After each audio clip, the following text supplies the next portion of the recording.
Okay, here we shall see about a new topic, that is the combinations of cells. So just like in case of resistors, we can combine them in two ways.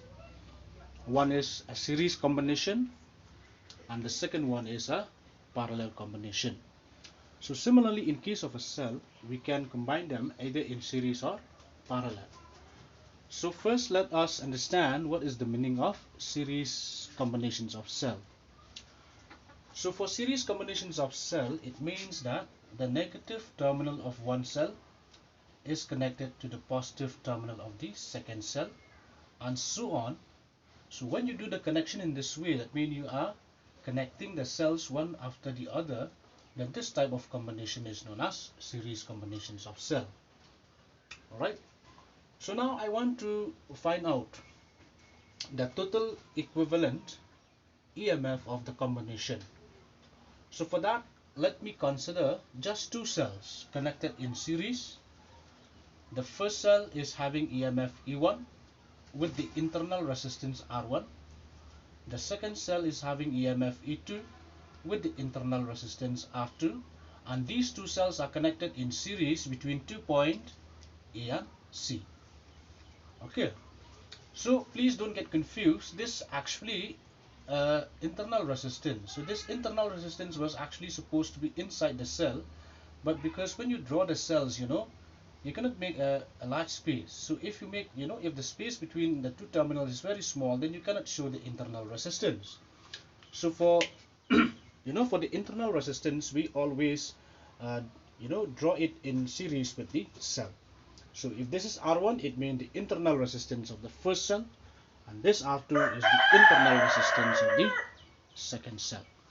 Okay, now we will further imagine that the potential at A is VA, potential at B is VB, and the potential at C is VC. Okay, so now I will find out what is the potential difference of the first cell. Potential difference across E1 is the difference between the potential at this point and at this point, that means VAB. So for VAB I write VA minus VB.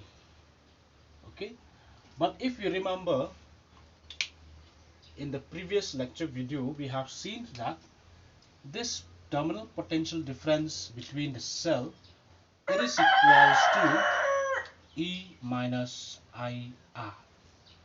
So the terminal potential difference between the first cell here, it should be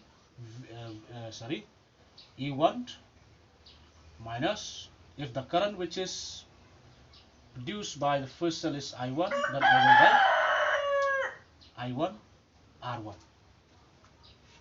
Okay, or I will consider in this way that this current is not I, because it's not I1, it should be the same, because if the current is passing from here, then this same current should be passing through each cell. So the current in this case will be the same, that is I. Similarly, when you find the potential drop across the second cell E2, then you will find VBC is equals to the potential at point B minus the potential at C. So likewise, we can write this as E2 minus IR2. Okay, so what is the potential difference between these two extreme points? So the potential difference between point A and point C, now it will be VAC, which is equals to VA minus VC, or I can write VA minus VB plus minus V. Okay, I think I made a mistake. Oh yes, this is fine. VA minus VB minus VB plus VB minus VC. Can I write like this? Yes, because when you remove the bracket, this plus VB and minus VB cancel, you'll get back VA minus VC. Okay.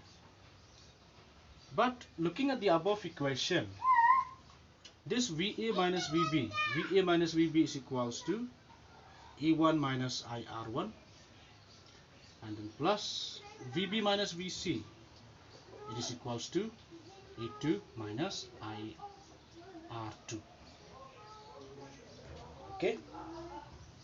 Or this potential difference between the 2 points A and C can be written as E1 plus E2, you combined like this, minus, and then this is I, and inside I'll write R1 plus R2. I hope this is okay to you. Okay, so you will name this as your equation number 1. Okay. Now if we wish to replace the combinations of cell by just one cell, by just, if you wish to replace it by a single cell whose total EMF, let's say, is EQ, right, and the internal resistance of this, let's say, it is R. So when you combine these two, you'll get just one cell having EMF this much and internal resistance, let's say, it is R equivalent. So when you do that, I will write this terminal potential difference VAC between this point A and C. Now it can be written using this formula. You can write, instead of this, you can write E equivalent minus I and then R equivalent.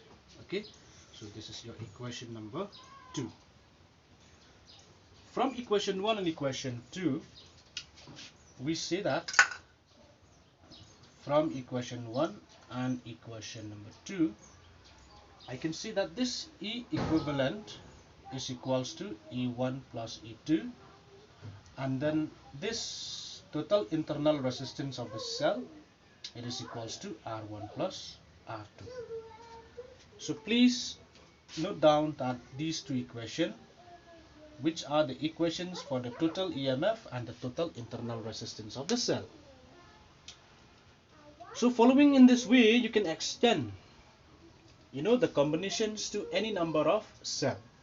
Like if you have n number of cells connected in series, then the total equivalent resistance will be E1 plus E2 plus E3 plus so on up to En.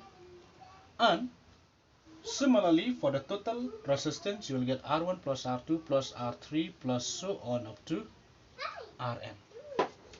Right? Okay. So this equation here, let me name this as equation 3, and this is equation 4. So for this equation 3, right, we have the total or the equivalent EMF of the combination is equals to the sum of the individual EMF, right? So now all we have, right, in each terms, right, these terms are separated by plus plus plus like this. But this equation 3, I will tell you, it is valid only if each cells assists the other, which means, let's say, if the second cell, right, instead of arrange in in the systematic order, like the plus side and the positive terminal on the left side and negative on the right, now let's say I turn around this cell E2, like this is my first cell and this is my second cell, this is third and this is fourth, like this. So this is your E1, this is your E2, this is your E3, and this is your E4. Now looking at this circuit, right, or at this figure, we can see that all cells E1, E3, E4, they are connected in the same manner, in which the positive side is on the left and the negative side is on the right. However, this cell E2, it is connected in the reverse direction, in which the positive side is it is placed on the right and the negative is placed on the left. So in that case, right, if you find out the total EMF, then instead of this plus E2, you have to write minus E2. So please note down this equation. It's very important, because sometimes in exams, they will ask you to find the total EMF or right? If not directly to find the total EMF, but just if you want to calculate the total EMF of any circuit, you have to look properly about the arrangement of the cell. If they are arranged in the same manner, then the cells will get added up, and if they are arranged, in the opposite order, then you have to take care for that. The negative sign should be there.